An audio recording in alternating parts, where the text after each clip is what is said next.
I. It was a moment I'll never forget, not for as long as I live. I'd been sitting in the den, flipping through an old photo album, lost in a haze of nostalgia. The house was quiet, the kind of stillness that usually brought comfort. But then I heard it, a hushed voice from the hallway, barely louder than a whisper, but sharp enough to cut through the silence. "Quick, before we're caught," he said. "My step-grandson." His words hung in the air like a charged wire, sending a jolt through my entire being. I froze, unsure of whether to respond, unsure of what he even meant. My heart raced as I tried to make sense of it, the words replaying in my mind like a broken record. When I looked up, there he was, standing just inside the doorway. His eyes met mine, and for a moment I could see something unspoken in his gaze, a mix of mischief, daring, and something deeper, something I wasn't prepared for. "I didn't mean to scare you," he said, his tone soft and steady, but there was an edge to it, a kind of intensity that made my pulse quicken. He leaned casually against the doorframe, his arms crossed, but there was nothing casual about the way his eyes never left mine. "You startled me, that's all," I replied, my voice steadier than I felt. I set the photo album aside, trying to focus on anything but the way the room seemed to shrink around us. "Didn't mean to," he said again, though the faint curve of his lips suggested otherwise. He stepped further into the room, his movements deliberate and unhurried. I told myself it was nothing, just a moment, a fleeting, insignificant moment. But as he sat down across from me, I couldn't shake the feeling that something had shifted. The atmosphere was different, charged with an energy I couldn't name but felt acutely. We talked, or rather he talked, about nothing in particular. His classes, his friends, the weather. But every word felt like it carried a double meaning. Every glance lingered just a beat too long.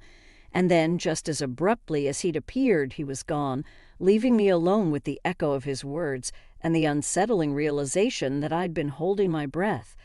The days that followed were a blur of confusion and tension. I'd catch him watching me when he thought I wasn't looking, his eyes filled with something I couldn't quite place.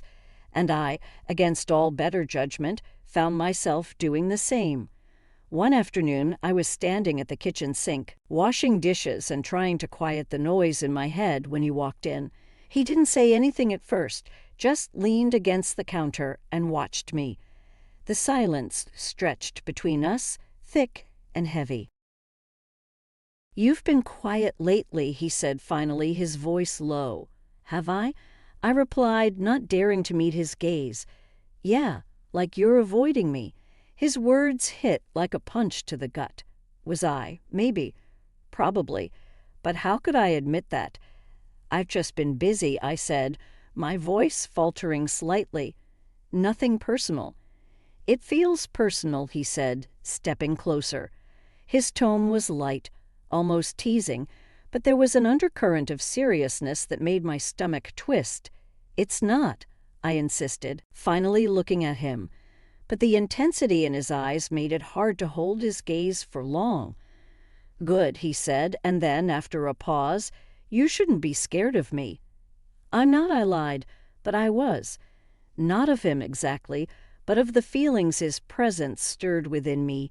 Feelings I couldn't explain, didn't want to acknowledge. The tension between us grew with every passing day. It was in the way his hand would brush against mine when we passed each other in the hallway, the way his voice softened when he spoke to me, the way his eyes seemed to follow me wherever I went. It was maddening and intoxicating all at once. One evening, as I sat in the living room reading, he walked in and sat down beside me. Close. Too close. I could feel the heat of his body, hear the steady rhythm of his breathing. "What are you reading?" he asked, leaning in to glance at the book in my hands. His shoulder brushed against mine, and my heart skipped a beat. "Just an old favorite," I said, trying to sound casual, but my voice betrayed me. "Tell me about it," he said, his voice low and inviting. I hesitated, unsure of how to navigate this minefield we'd wandered into. But before I could respond, he reached out, gently taking the book from my hands. "It must be good if you've read it more than once," he said, flipping through the pages. "It is," I said softly, my eyes fixed on the book, not daring to meet his gaze.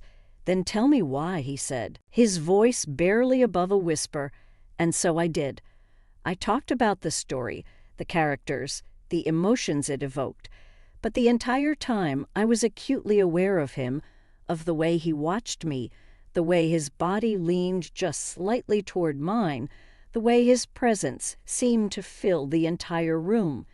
The days turned into weeks, and the line between us continued to blur.